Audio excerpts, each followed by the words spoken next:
So a lot of people take their guards off their trimmer um, so that they can have the line extra long.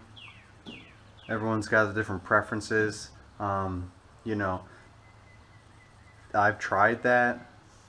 The manuals for for Stihl and Echo and all those, and your dealer is going to tell you that you're not, for safety reasons, obviously you're supposed to keep your guard on your trimmer, as well as having the line too long is going to put unnecessary stress on the engine, bog it down a little bit.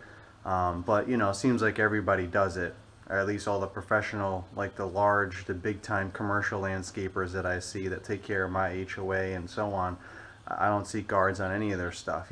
So like I said, I tried that before. I wasn't completely happy without the guard because, again, it's just one more thing to get used to, and kind of angling things differently that you've been, used to doing, for however many years, so that you don't get stuff flinging at you or at property or whatever. The guard does help deflect some of that stuff, especially when you get into some tight areas. There's really nowhere to go with stuff because you're surrounded by cars and windows and whatever. But so the guard definitely does help for that stuff. And but I agree that the line is too short for me. It's constantly being clipped by the little blade that is on the inside of the guard. I know that's the ideal length for the equipment, but it's not my ideal length. I'm constantly advancing the feet, advancing the feet, advancing the feet over and over again, and it's really annoying. And I just don't feel like I get the best cut, especially if I'm trying to get into larger, grassy areas that I have to trim, larger patches at a time.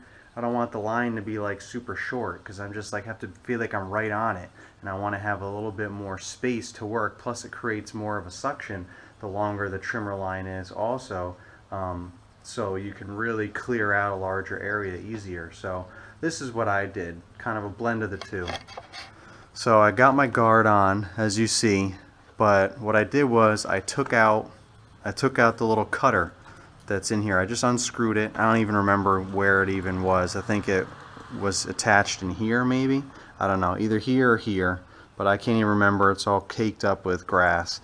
But just by taking that out, that like came out a little bit, maybe about this much, and just by taking that off, now the string extends to the full length of the guard. As you see, it scrapes up here, but I mean, it's just a plastic guard. These are easily replaceable, and they're gonna break and crack eventually anyway. Mine's already cracking in different places. That's just gonna happen. These are easily replaceable. That's not my concern. My concern is productivity. So when you advance it, it's gonna scrape up against here, whatever, but if it's a little bit too long, you just it's gonna automatically file itself back down real quick once you're on concrete, sidewalk, whatever, driveway, street. And you can do that if you advance it a little bit too far and you feel it dragging up against here and it bogs it down. So you can just turn it sideways on the ground real quick and just nip off the tips, and then you're good to go. But just by not having that blade there to clip it off gives me just this little extra bit,